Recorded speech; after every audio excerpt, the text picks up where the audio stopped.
અત્યારે આપણે જોગ વિસ્તારની અંદર ઊભા છીએ અને જે જોગ દાદાના મંદિરની બાજુમાં જે ધર્મસ્થળનો ઉપયોગ કરે છે ત્યાં જ ભૂગર્ભ ગટરો અને પાણીની પાઇપલાઇન ઉભરાતી હોવાથી હું અત્યારે જોવા આવ્યો હતો અને આ વિસ્તાર આ બતાવો જરાક.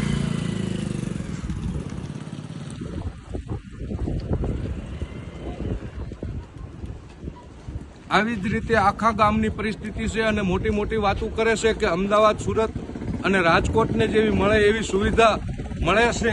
એટલા માટે આ પણ જરાક જુઓ, અહીંયા આવીને પણ બતાવો કે ચૂંટણી વખતે જ્યારે ચૂંટણી હોય ત્યારે ધર્મસ્થળનો ઉપયોગ કરી લેવાનો, ધર્મસ્થળે ભેગા કરીને મોટા મોટા નેતાઓને વોટ માંગી લેવાના, મત લઈ લેવાના.